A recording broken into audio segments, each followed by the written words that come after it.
Why muri Zimbabwe kusangana kwachukita mune chimwe chirongwa uye chirongwa chanhasi chinosuwisa.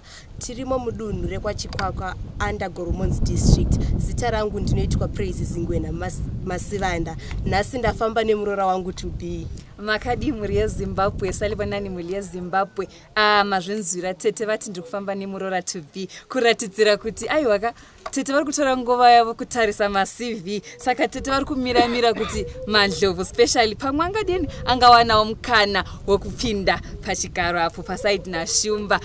Nhasi tasangana sihlangana lohlupho endaweni eGoromonzi district, uhlupho olubuhlungu oluzwisa usizi lapho okuthiwe abantwana bemulinye babulelene ubhudi ubulele umna wakhe. Lithini ngakho Shumba munothi kudini ezvatisangana nazvo muzuva ranhasi? Chokwadi chitiko chinosuwisa chokwadi paitiko tikadai tinotarisira kuti vanhu vanetsana voyanana tukama nesolution yakanaka kwete kuti tizowana income yakadai yekuti takuchema pane rufu. Ichokwadi liqiniso lelo siyalikhuthaza muli yeZimbabwe ubona lapho okuvuka khona ingxabano asikhulumelana nini hayikhona ukubulalana ayisikho okuqeda ingxaki esingabe sihlangana lazo njengansuku zonke asizwe nini esihlangane labo lapha endaweni izakhamuzi izihlobo zikhuluma ukuthi kahle yikuyini okwayenzakalayo. Njengansuku zonke siyalikhuthaza ukubana lisubscribe to YouTube channel yethu Drewmas Media, taking you to another level. Regaitinzwe hama neshamwari nevavakidzani kuti vanoti chine chitiko chakaitika pano. Ini ndini Peter Gwamura ndiri sabhuku wemuno maGwamura kwaChikwaka. Takasangana nedambudziko risingafungire kuti tikasangana nedambudziko rakadaro. Mwana akavaka imba yake pano panyasi panapa tiri panapa. Saka avaka imba yake pakaitika kanenge kakusawirirana. Saka kakusawirirana ndo vatakagadzirisa ndo vakapera zvakanaka. Saka mukomana uyu ndokunge aenderera mberi nekuvaka. Asi mambo wedu isisu akanga atiti aiwa apa chiparegerai simende akanga avakisa apa ndinomutengera simende ndomupa apa pane zvatoda kuti tiite napo iri nzvimbo yemuno mumaGwamura. Saka imba isati yapera pane mwana wedu wemuno futi maGwamura anga achirwara nechirwere chepfungwa. Saka ndiye akabva anopaza imba iyoyo sinzi wavakira muyadhi mangu mudhuze nemuyadhi mangu. Apaza imba iyoyo, uyu mukomana uyu akavakira ipapo uyu akanga achishanda ari kwamusiwa. Kwamusiwa kwe ndobva afonerwa kunzi kuno kuimba yapazwa.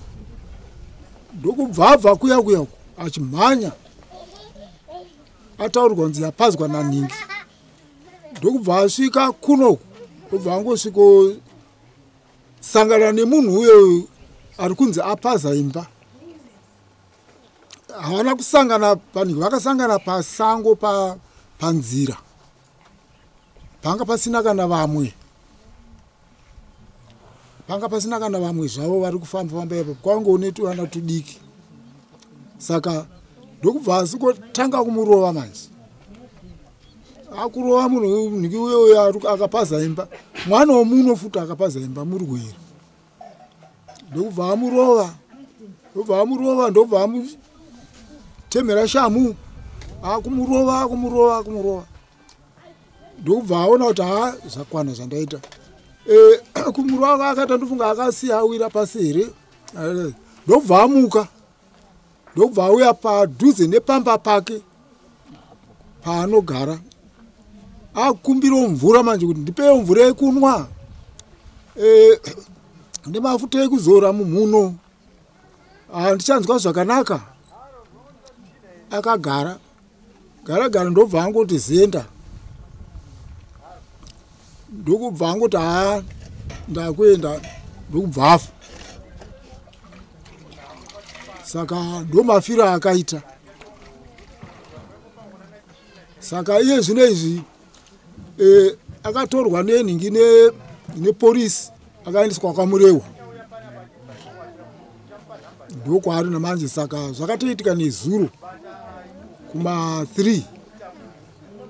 Imimi seutungamiri ndezvipi zvamunoda kutitaura pamusoro penhau iyoyo? Ini seutungamiri, vana vangu vese vakaita izvozvo. Uyu mwana wangu futi, mwana womunin'ina wangu, uyu mwana womunin'ina wangu, uyu mwana wangu. Azvona. Saka ina handina hangu zvikuru zvandingatauri kuti vana vangu vese ivava.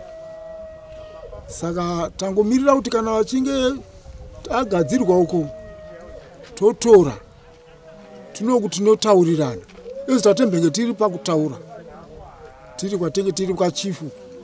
Tichitaurirana nenyaya yekuti vana vakakuvadzana.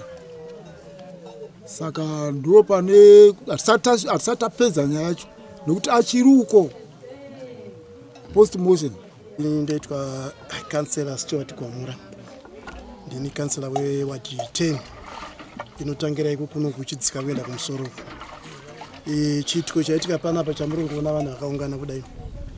Mukoma nemunin'ina vakakwisana zvakasvika kufa kwemumwe. Zvona handisipo nemanzwiro andakaita. Pane kutaudzana kuri kwakati pemarani mastendi iri pazasi apapo. Funga muchaiona. Ndofunga munin'ina paivaka apa. Zvinhu zvakaitochengetesa pano aitobatsira nemukoma kuvaka. Saka hatizivi kuti chii chakazoitikawo nezuro kuti mukoma akafuma achipaza pamba pemunin'ina ipapo. Apaza kudaro zvinonzi munin'ina akafonerwa nemunhu akamufonera achimusanangurira kuti imba yako yapaswa. Iye anosenza kwamusiwa uko Shamva Road uko takuenda kubhindura uko. Saka hanzi akauya achimhanya nebhasikoro. Asvika pamashops apa akasvika akangoswitaura nevakaona vanga varipo. Kana zvanzi imba yangu yapaswa ndosaka ndokwandiri kuenda. Ari pakati pekubva kumashops ako yakunokumba ndo paakasangana nemukoma anogara pano. Iye pamwe pake ndipapo hanzi vakasangana pamusoro apo. Kana kuti pane zvavakataudzana nemabvunzirana vakaita. Ando pakasvika munin'ina kurwisa mukoma. Takasvikapo tikapaona pane zishangu muri kuratidza ndo raakakwinura. Zidanda hombe rakadai ndo rairovesa here mukoma. Svika mukoma atadza kuzofamba. Asvika padzimba dzipamberi apo. Hanzi akasvika akasvika paine kamukoma nakadiki kakadai. Akasvika kuti ndipowo mvura uyaundidire miri wangu mvura ndipo mafuta ndizore mafuta akagara anzi ndokumudira mvura pai ndikumba mafuta akazora mafuta ayo paipapa akabhatadza kusumuka ndobva angorara ndiye kutofa kwakabva ita ipapo zvadaro vanhu vomusha vakazoziswa tikauya iye nyakuuraya wacho nyakurova mukoma iye anzi paakasvika akasvika mukoma akarara kudara akasvika musonzi akati vamudedza nesita modern anzi paangona kuti achaira atofa anzi angotora chishamu che chaanga achimureza chaanga akabata ipapo andobva angomhanya akananga kumba kwake achibva kumba anzi akati ndaakuenda mozonditsvaka kuna mudzi kuti taita kuti ndaakuenda kunofira mui kuna mudzi kusango riri kuseri uko takazonzwa kunzi kuma6 zuva ridoka akwamsiwa asi hapana munhu akwanisa kutiresa kuti kwamsiwa kwacho azofamba sei zvisinei mashure maizvozvo pakazobatwa mapurisa epajuru pabhora ndobva vauya ndobva vasikuongorora maneri akaita zvinhu ndobva vazomutakura kumazuva ridoka kumanheru kuma8 dzeusiku vaendeswa kwamurehwa kuhospital achinzi nhasi ari kuenda kuparenya ari kuinoitwa postmortem ndomamiri azvakaita. Saka uyo akauraya mukoma wake mukoma mukoma saka asati abatwa tatombotuma kumanamenti vazodzokere vaenda kuti vanonzwa kuti kubasa kwake ikoko asati aonana navo kubasa kwake akasvika here chii chakaitika kuti chii chaakaita ikoko nanhasi asati abatwa zvokuti pane machanzi ekuti anogona kunge akazviuraya futi since aitaura zvekuenda uko makuseni tatombotuma kumana zvaitaura kwese iko kuti afamba vanofamba vanosvika kudhibho vachiedza kutsvaka kuti kana pane paakazviurayira sava havana kumuwana.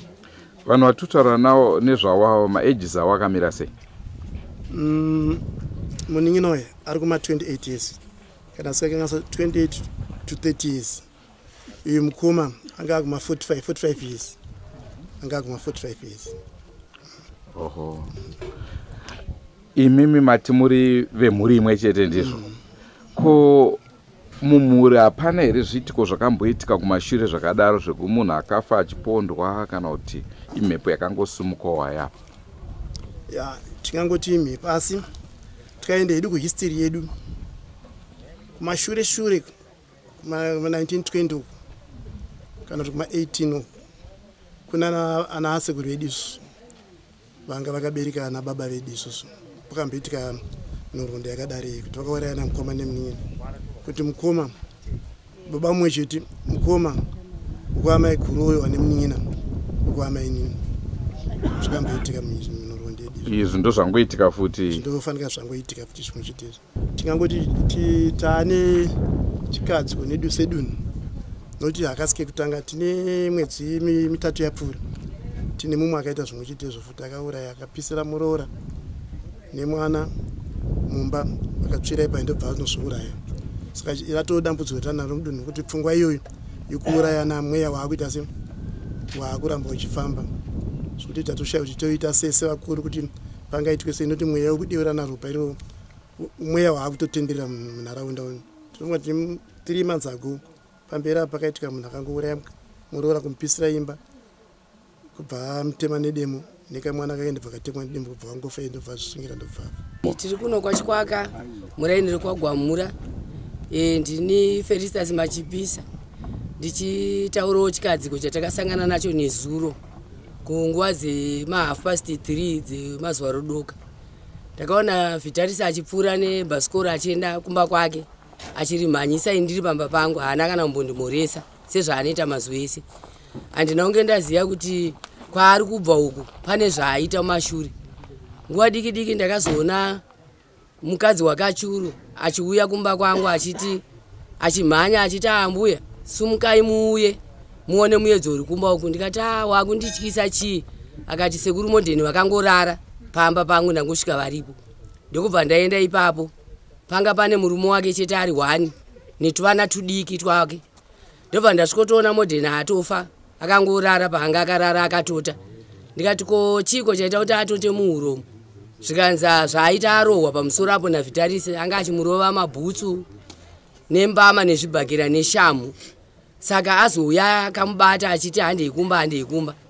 Zvavasvika pagedhi apo abva aramba kuenda kumba modern akati ndakwenda kupi ndoda kuenda apa ndinopuwa mvura yekunwa saka kutena kwaita sekuru achiuya panapa tabva tavapa mvura patoda kuti tivape mvura kuti vanwe vabva ngorara negotsi zvezve munhu asina simba ungozviregerera bva warara pasi saka kurara kwavaita kwekuyi vabva vakutaura vachiti ndidire mvura mumusoro ndokubva tavadira ndokubva vati ndinwisei ndobva takutadza kuvanwisa imwe cherera nemunhu sekuti vanga vakarara vakatarisa mudenga vakati ndiri kutadza kunyatsonzwa mweya wakanaka ndidirewo kuki mweri mumunhu ndobva taishaya bva tavazora vhasirini irora ritorimo mumuromo mavo nemumhuno nenhunzi zvese ndokubva ndakuti komodheni kweindava ndichifunga kuti pamwe anogona kudaira ndobva ndatoona maziso ake azvikutoratidza kuti apa chisina munhu ba ndokubva ndaramba ndakamira paipai ndichifunga ndina baba kachuru varidzi vepamba ipapo mukadzi wavo nemumwe musikana mwana wangu ndakavati chiendai kwamazani munoudza mukangoona chero ana matemai variko muvaudze kuti tiri kuwada panapa ndozvaitika uyu mukomana uyu anga atienda kudharaumba kwake ndobva pasvika vamwe tu ndikati mimi chiregai kuchema makamira pano teerai mukomana uye atiza wacha amurova nekuti vana vakanasa kuti arohwa takatotarisa saka ndanga ndane chokwadi chekuziva kuti hapana chekutsvaga modheni atorohwa navhitarisi zveshuwa vana ava vamuona saka ndozvakaitika kuno kwagwamura aenda kudaro ndipo pandakazofona ndichifonera hanzvadzi vangu akanzera Stewart foni yavo yairamba ndakazofonera munhu ari kuzvishavani nekuzoudza mukadzi wamambo kuti ataure kwabungu ndiwo ndakatanga kufonera kuti udzai vanhu ikoko kuti ndozvaitika mufana wangu takazongonzwa mufana wangu aita se varovana nemukoma wake akabva afa kochi chaitika hanzi mufana atanga kuita se atanga kuita kupwanya imba yemukoma iri kana munin'ina saka mukoma agumbu ndobva arova kana vakarovana zvokukuwadzana hatina zvatakazoziva saka ndonyaya yanga iripo ndochokwadi chiripo hatina chimwe chokwadi chiripo ndinoitwa mutambirwa bungu ndini mukoma weakaurayiwa vakomana ava ndingati vanhu vemunhu mumwe chete kana ndichitaura nenyaya yekuti mukoma nemunin'ina asi nenyaya yekuti nzvimbo yakavakirwa nemunin'ina yanga isina kuita zvakanaka vari vanhu vanga vachingogara vachinetsana nenyaya yekuti uyu anga achiti inzvimbo yasekuru vangu nekuti sekuru vake ndo vanga vaine nzvimbo yanga ichibva zasi uko ichisvika kusvika pamusoro ipo panapa paakavakirwa nemukomana akasvikorova anonzi Vitalis. Saka izvozvo ndo zvakagara zviri ngori mumusoro memukomana asvikira pakuti azopaza imba iyo. Saka apaza imba uyu anosenza kwamusiyiwa mushopu maanosenza.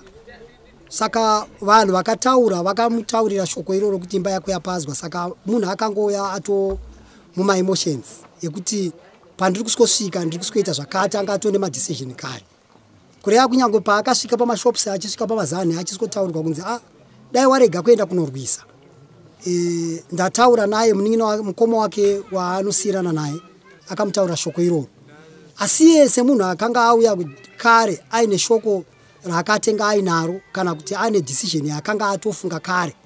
Haana kunzwa mashoko iwayo akangoita semunhu anzwa kana kuti ateerera. Asi achipfuura ikoko vakabva vasangana pasango pasina mumwe munhu. Zvimwe dai pavakasangana paine mumwe munhu aigona kuvarandutsira kana kuti kuvakansela nerimwe shoko raigona kuti vaigona kuwirirana. Saka achisvika ipapo kana kuti vakataurirana kana kuti akangosvika nekusvikorova semunhu akanga anzwa shoko kare. Haana kutanga atombosvika asikuona imba yacho kuti yakapazwa sei kana payaka yakadamagwa zvakadii. Akangosvikorwisa uyu ndokumurwisa kusvikira asvika pakumurwisa zvekumukwadza semunhu akanga asina utano hwake hwakanyatsokwana. Anga ane utano husina kuita zvakanaka semunhu watanga tane tare kuti njere dzake zvimwe dzinoti dzimwe nguva dzinogona kumborasika. Pamwe achidzoka muchitoti kana makutaura munogona kutaura kusvikira masvika pachinhu chakanaka. Asi akasvika pamwewo akasvikira zvakaipa iwo akatadza kukasika kufunga. Unogona kutofunga kuti munhu akundirwisa kana kuti akuita zvakati. asi mukataurana munogona kusvika pakutaurana zvakanaka. Saka izvozvo ndo zvakaitika kuti asvike pakuskorwiswa nekuskourayiwa kusvikira asvikira pakufa, nekuti nguva yaakasvika pakuzorohwa tinoimba kuti paakazenga aenda achinokumbira mvura, tinoona kuti pamwe akatenge mwoyo wake wakanga wanyanya wakutopisa zvekuti akanga akutadza kufema, nekuti mafuta aikumbira anonzi aikumbira mafuta evheseri nekuti akaiswa mumunhu. Pamwe angawane kutanga kutora mweya wokufema patsva akakwanisa kufema asingatozive kuti pamwe ndokutopera kumweya wake iwoyo.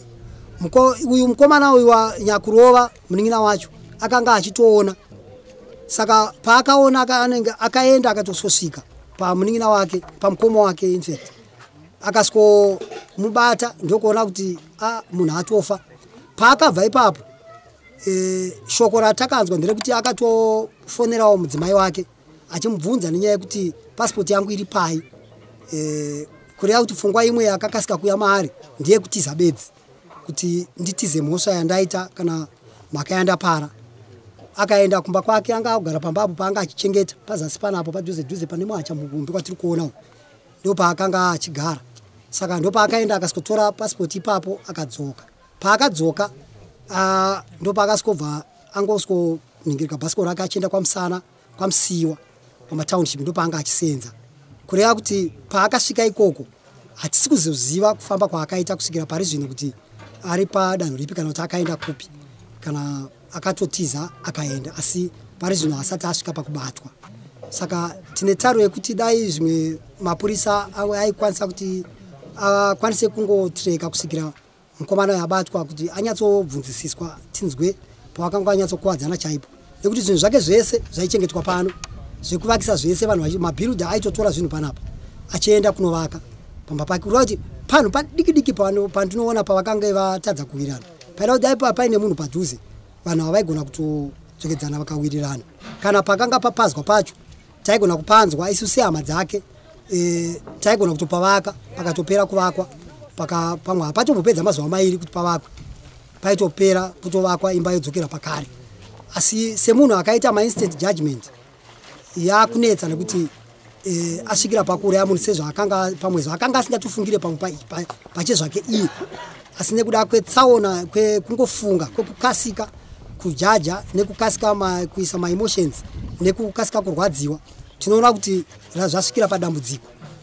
Saka zvikurukuru zvatautaura ndezvekuti kana pane vese vari kuzvinzwa kana pane vese vanogona kuita matambudziko akadai, kana paitika dambudziko unotsvaka mumwe munhu okukansela ogona kukupawo dzimwe pfungwa dzinogona kukurerukira kuitira kuti urege kusvikira pakuita dambudziko rakadai, kuti kusvikira pakuita dambudziko rinozosvikira pakumira kwakadai kuti unosvika pakuuraya munhu, nekuti kana atongouraya munhu nometa mukoma kana kudii, asi inenge yatongozi yakutotarisa kuti yakutoda kuripa kana yakutoda kugadziriswa kuti irege kuramba ichienderera mberi. Saka izvozvo zvose ndaikumbirisa kune vanonzwa vadiki nevakuru kuti kunyange tingagumburiswe zvingarwadze pamwe munzira chaimo, kana unosangana nemumwe munhu abva kwaari ane maemotions ake ane pfungwa dzake, unosangana nemumwe munhu ane zvaakatoitwawo nemumwe munhu asi usiri wakamutadzira, anogona kutaura neimwe nzira yekuti akutaurira iwe nogumbuka woti beta ndipedze nyaya iyi ndega, asi ipapo unogona kupara mhosva sezvayari pari zvino yatoo mhosva yatopinda mudzinza ichatitambudza kana kuti ichada kuti itomboongororwa nezvayo kuti imhosva chete here kana kuti pane chiri kumashure kuchiri kukonzeresa kuita kuti vanhu vafunge izvozvo zvakadaro. Nokuti zvimwe zvatinotofungira nokuti pamwe dai aimwa doro handizive kuti anomwa doro here, dai aimwa doro taiti pamwe wawa uri kumwa mazuva ano tumutoriro twavari kumwa netumwe tumaklango twavanongoti vanhu anongomwa, kana akaona chinhu anotofunga kuti iye wega ndiye atochampion pana izvozvo zvese, akanwa mumwe munhu haamugoni kumuona semunhu. Saka zvinhu zvataingokumbira kuti please chero papi kana mudzimba mukanga makanganisirana musatange nekurwa, musatange nekukakavadzana, tsvagai munhu anogona kupa mativi mairi mashoko anogona kubatsira, anogona kuyamura, anogona kuti mumwe ave relieved pamwoyo pake kana pamaemotions anga ainawo. Ini ndinoitwa Drewmas kachu ndini ndine pamba pakafira munhu akaurayiwa. Munhu akasvika paine vana, ini ndabuda ndaenda kunoona mumwe wangu. Zvino ndakazotsanangurwa zvizere nemwana. Ndatodzoka ndakutoshingurwa nemwana ndiri kurodhi. Kuti baba yaimuone munhu akafa. Ndikatobvunza mwana kuti iwe unoziva munhu akafa here? Mwana akati uyai muone munhu akafa ari apa.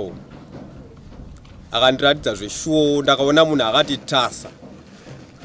Pakutsanangura kwemwana ndichizonzwawo ndichizozvibatanidza, ndakaona kuti ichokwadi changa chaitika, nekuti mukomana uyu akaita izvozvo anga ine hasha, anga asingadzoreki.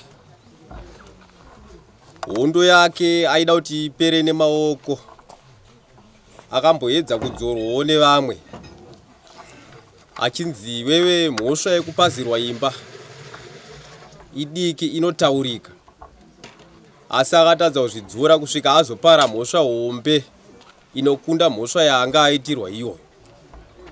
Saka zvizhinji ndofunga zvandakatoona nemaziso ndizvozvo chete. Vadikani ndochirongwa chatanga tinacho muzuva ranhasi. Tofunga manzwa kutaura kwanga kuchitwa pano, kunyange kutaura kwaita kansela vedu kuti ichi hachizi chitiko futi chekutanga. Zvakamboitika futi muroora nemwana vakapisirwa mumba. Chii chiri kumboitika mune ino dunhu? Hamawe, kana paitika zvinhu zvakadai tinotarisira kuti vanhu ngatiyananei, tiwirirane, kuzi kuurayana nekudeura ropa haizi solution. Liqiniso lelo. Ukhansela uchilo ukuthi yena akusiko kwakuqala kusenzakala isenzakalo esinje. Emuva kuke kwayenzakala njalo ukuthi kube lo makoti lomntwana abatshiselwa endlini babulawa. Kungaba kuyikuthi lapha abahlala khona kukhona okufuna ukukhitshwa yini? Kungabe kuyikuthi kule ngozi yini ekhona endaweni efuna ukugezwa? Ngoba nxa singabona ukuthi into ezinje zingaqhubeka zisenzakala kungathathwanga action, kuyinto enzima kakhulu. Zvinoshamisa ndezvekuti yanzi akauraya wacho asikuwanikwa panzvimbo apa akaurayiwa wacho ari kunzi njere dzanga dzisingatori zvakanaka. Saka zvinorwadza, zvinhu zvinorwadza zvekuti angaine njere dzakakwana. Dai akanzwisisawo kuti pamwe dzimwe nguva tikataurirana, pamwe dzimwe nguva mumwe wangu zvaakutaura izvi tikataura tikadai, pamwe zvinokwanisika kugadzirisika. Ndosaka pane vakuru vanokwanisa kuyananisa vanhu pakati nepakati. Asi iye zvino chakanaka ndechekuti nyaya yave mumapurisa, munin'ina akauraya mukoma ave kutsvagwa. Saka tine tarisiro yekuti akabatwa zvimwe angatipotsanangure kuti chii chakange chapinda mari, because aifanira kunzwisisa mukoma wake kuti njera dzichatore zvakanaka, uyezve aifanira kutanga anzwisisa kuti chii chambotora nzvimbo, nekuti akangotora madrastic measures asati asvika. Because dzimwe nguva kamadlovu wanzwa chitiko chakadai unenge une hasha, ende munhu kana ane hasha anotora madrastic measures. Saka chishuviro chedu chekuti kana munhu uchinge waitirwa zvinhu zvakadai usati watora madrastic measures, consult anyone kana kubvunzawo vechikuru kuti uye mutiyananise pakati pedu. Ichokwadi, liqiniso lelo. Siyakhuthaza ukubana nxa kwenzakale izinto ezingaba zixabanisa phakathi kwabantu, asidinge nini umuntu oseduze nje ukubana ekhulume lathi kulungisiswe okulungisekayo, ngoba kathesi sokulicala elikhulu njalo sokule ngozi emele ibhadalwe, sokudala uhlupho njalo sokudala ingxabano phakathi kwemuli inaleyo ekhona. Ngakho ke siyakhuthaza ukubana hayi nxa kungayenzakala into ezinje asikhulume nini silungisise, singayithathi umthetho siufake ezandleni zethu. Yebo siyeza ukuthi ebedilizelwe indlu yakhe ade seyiyakhile, but yinto elungisekayo kule mpilo. Impilo nxa ingasekho ayisekho, asingeke siphinde njalo futhi siyithole. Upenyu unokosha mandlovu. Ichokwadi. Dora ropa haisi solution. Ichokwadi. Senguva dzose muri Zimbabwe tinokurudzira kusubscribe ku Drewmas Media. Drewmas Media, taking you to another level. Goodbye my friends. Goodbye my friends. Wakamboonana tichazoonana nerimwe zuva hama dzangu. Goodbye my friends. Goodbye my friends. Wakamboonana tichazoonana nerimwe zuva hama dzangu. ini ndokwenda kubasa kwangu. Iwe maki iwe mkaranga,